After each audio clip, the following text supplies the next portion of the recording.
नहमदुहु व नसल्ली अला रसूलिहिल करीम अम्मा बाद फ़ौज़ बिल्लाहि मिनश शैतानिर रजीम बिस्मिल्लाहिर रहमानिर रहीम।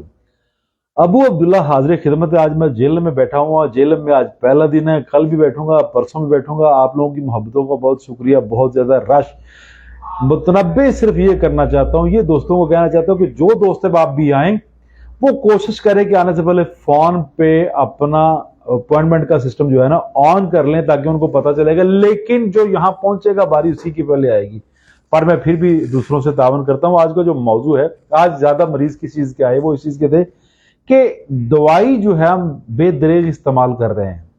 बरसों से दवाई खाए जा रहे हैं, जिसमें हाई ब्लड प्रेशर के मरीज हैं, मलिक साहब बहुत शुक्रिया, हाई ब्लड प्रेशर के मरीज हैं, उसमें डायलिसिस के मरीज हैं, उसमें शुगर के मरीज हैं, पता नहीं किस किस चीज की मेडिसिन खाए जा रहे हैं। लेकिन क्या है कि टेस्ट वगैरह हम नहीं करवाते।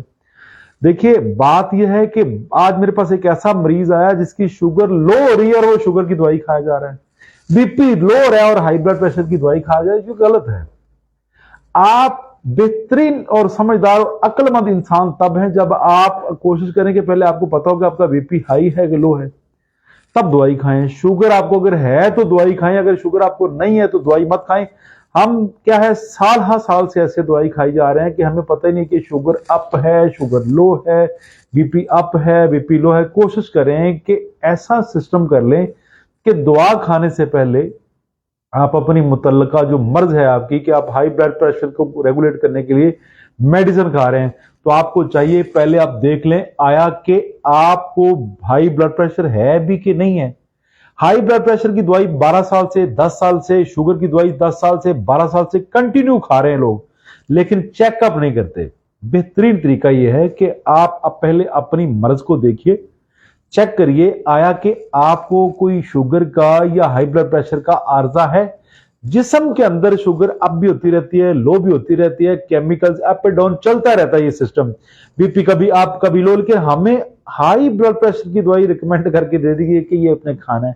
कभी आपने सोचा है कि अगर आप ये दवाई नहीं खाते तो क्या होगा? कभी भी नहीं सोचा होगा। तो मेरी रिक्वेस्ट ये है कि हर शख्स जो है दवाई खाए, लेकिन दवाई मर्ज की खाए, उसको ड्रग समझ के मुकम्मल यूज ना करे कि ये तो मुझे रिकमेंड कर दी गई, मैंने ये खानी है, जो कि कतई गलत है, जो कि सही नहीं है। कहीं भी चले जाएं कायनात में, दुनिया भी कहीं भी चले जाएं, लोग पहले चेक करते हैं फिर डोज लेते हैं। तो हमारे यहाँ ऐसा नहीं। हमारे यहाँ क्या है कि आपने दवाई हाई ब्लड प्रेशर की दवाई अगर आपने रिकमेंड कर दी, लगवा दी, तो फिर हमने हाई ब्लड प्रेशर या लो ब्लड प्रेशर या बीपी प्लेट से चेक करने की जसारत ही नहीं करनी है। हम कंटिन्यू अपनी दवाई खाते जाएंगे। तो ये कोई अक्लमंदी और दानश्वरी वाली बात नहीं है जी। खलील साहब वालेकुम अस्सलाम वरहमतुल्लाह। तो आज का जो मौजू है वो ऐसा है कि दवाइयां कैसे खानी चाहिए। वालेकुम अस्सलाम वरहमतुल्लाह बरकातुहू। मलक अमीन साहब थैंक यू सर जी। नवीद साहब वालेकुम अस्सलाम वरहमतुल्लाह बरकातुहू, बहुत शुक्रिया। अब मैं सबके सलाम के जवाब दे ही देता हूं, तो फिर लास्ट पे आपके कमेंट जो है उनको भी पढ़ूंगा। देखिए चंद एक चीजें ऐसी हैं, डायलिसिस करवाने से पहले आपके मुआलिज की ये ड्यूटी है कि वो आपको मुकम्मल इससे आगाह करे कि आफ्टर डायलिसिस आपके साथ क्या होगा। यूट्रस रिमूव कराने से पहले आपके मुआलिज की ड्यूटी है कि वो आपको आगाह करे कि आफ्टर जो है ना आपके साथ क्या होगा। आफ्टर जो है आपके साथ क्या होगा। आपको कीमो लग रही है तो कीमो के बाद आपके साथ क्या सलूक होगा, ये तो आपको पहले इत्तला मिलनी चाहिए। और ये तमाम मुआलिजीन की ड्यूटी है कि आफ्टर मरीज के साथ क्या होने वाला है ये लाजमी बताया जाए। लेकिन हमारे यहाँ पे ऐसा सिस्टम नहीं है। जब वहां पे ऐसा सिस्टम नहीं हो ना, तो वहां पे बंदा खुद ही सर्च कर ले, बंदा देख ले कि मैंने क्या। आज जितने भी लोग आए, बहुत ज्यादा रश था। मीरपुर के लोग बहुत ज्यादा थे, डडियाल के लोग थे, झेलम के थे, खारियां के, सरायालम के। अब तो मुझे ये स्टाफ याद हो गए। तो उनमें मोस्टली ऐसे लोग मैंने देखे जिन्होंने कभी चेक करवाया नहीं, लेकिन साल हर साल से वो हाई ब्लड प्रेशर की दवाइयां खा रहे हैं। आज बैठने का मौजू नहीं था, लेकिन ये चंद चीजें थी जो मैं आपके सामने रखना चाहता हूं। शुगर मुझे पता नहीं है, मैं 2 साल से दवाई खा रहा हूं। कोशिश करें, अगर आपने दवाई खानी है, मोहसन बहुत शुक्रिया वालेकुम सलाम, दवाई खानी है तो कम से कम इतना तो पता होना कि मेरी शुगर कितनी है, मेरा ब्लड प्रेशर कितना है। या आप खून पतला करने वाली अद्वियात खा रहे हैं तो आपको पता होना चाहिए कि आप बिल्कुल ही वीक हो रहे हैं, आपका बीपी नीचे जाना शुरू हो गया खून की थिक कम होने की वजह से। तो आपको चाहिए चीजें सोच लें, देख लें मैंने कैसे क्या करना है। आपने कमेंट भेजिए, वीडियो को ज्यादा से ज्यादा शेयर करिए, और जिस दोस्त को गुस्सा का सहारा हो वो थोड़ा सा साइड पे हो जाए। तो आज का जो पहला बेटे है जो कमेंट है उसको देखते हैं। बेटे आईडी का नाम भी लिख दिया करे और शहर का नाम भी बता दिया करे, कहां से आप बात कर रहे हैं। एलर्जी है, खारिज एलर्जी का इलाज और खारिज के बाद जिस्म पर निशानात बन जाते हैं बता दें। आपने अपना शहर लिखना है और खारिज कब से है ये चीजें लिखेंगे तो मुझे आसानी होगी, मैं आपको गाइड कर सकता हूं। आजकल जो है ना कुस्सू तारा मीरा, जिसको तारा मीरा बोला जाता है, आम जो है ना मिडिल ईस्ट में, अरब में वो एज ए सैलड बहुत ज्यादा यूज होता है, स्पेशली चावलों के साथ जो है ना पत्ते जो दिए जाते हैं वो तारे मेरे के, जो झिरझिर जिसको आप बोलते हैं वो तारे मेरे के पत्ते हैं। वो खारिश, एलर्जी, खून की खराबी और जिगर की खराबी के लिए बेहतरीन अल्लाह पाक ने एक दुआ बनाई है।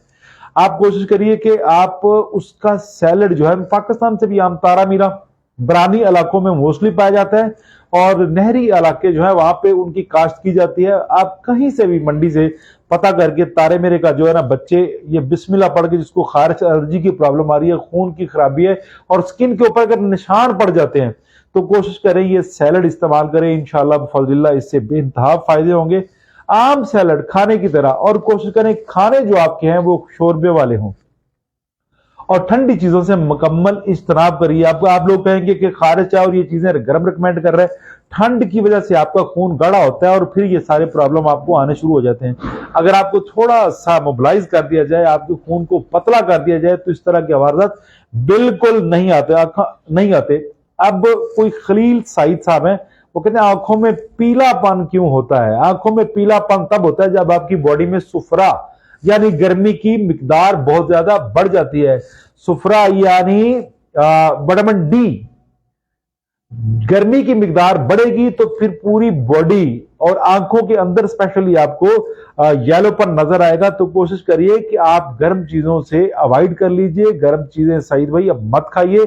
चंद दिन जो है ना आप दही लेना शुरू कर दें खाली पेट, इंशाअल्लाह बफज़लिल्लाह अल्लाह के हुक्म से ये जो पिलाहट आपकी आंखों में आ रही है इंशाअल्लाह बफज़लिल्लाह ये खत्म हो जाएगी, आप तंदुरुस्त हो जाएंगे। और कोशिश करिए आम पानी के छींटे ये आंखों को मारिए, ताजा पानी हो, ठंडा पानी ना हो। और दूसरा जो है अर्के गुलाब जो है ना उसको इस्तेमाल करें रात सोते वक्त या सुबह किसी वक्त भी अर्के गुलाब इस्तेमाल करेंगे तो इंशाल्लाह आंखें आपकी बिल्कुल साफ पाक। अब सुरमे का तो मौसम चला गया है, वैसे सुन्नत है, अगर आपका दिल चाहे तो आप सुरमा भी यूज कर सकते हैं। सुरमा आंख की सफाई के लिए, आंख की पलाट के लिए या आंख की लालगी के लिए इंतहाई और बेजर दुआ है, इंतहाई काबिल और बेजर दुआ है और आका करीम सल्लल्लाहु अलैहि वसल्लम की सुन्नत है। अगर आप सुरमा भी डालेंगे तो फायदा होगा। लेकिन दौरे हाजिर में वह हमने सिर्फ ये कह दिया कि यार ये शर्म आती है, लोग क्या कहेंगे, रात को सोते वक्त सुरमा लगा लिया करें, इंशाल्लाह इससे आपको फायदा हो जाएगा इंशाल्लाह बफज़लिल्लाह। अच्छा जी, अभी बच्चों के मुतल्लक मैं इंशाल्लाह इसके मुतल्लक कल इंशाल्लाह बात करूंगा।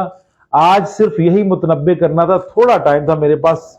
आज मुतनब्बे ये करना था कि अपनी अपनी जो दवाइयां हैं ना वो खाने से पहले सिर्फ अपनी शुगर और अपना बीपी चेक कर लिया करें। और मेरी वीडियो को, मेरे पैगाम को ज्यादा से ज्यादा शेयर करिए। सर्दी है, गुड़ का इस्तेमाल करिए, अदरक का इस्तेमाल करिए, सुंड का इस्तेमाल करिए। हमारे जितने भी मसाला जाते हैं, अगर अल्लाह ने आपको तौफीक दी है तो फिर जाफरान इस्तेमाल करिए, अंबर इस्तेमाल करिए, कस्तूरी इस्तेमाल करिए। ये इंसान के लिए अल्लाह ने गिफ्ट बना के भेजे हैं। आज का मौजू इतना ही था। कल इंशाअल्लाह बफज़लिल्लाह हम टाइम से बैठेंगे और आपसे लंबी चौड़ी बातें करेंगे। आपने कमेंट लिखिए, मैं इंशाअल्लाह आपको इंशाअल्लाह रिप्लाई जरूर करूंगा। बहुत शुक्रिया। अस्सलाम वालेकुम व रहमतुल्लाहि व बरकातुहू।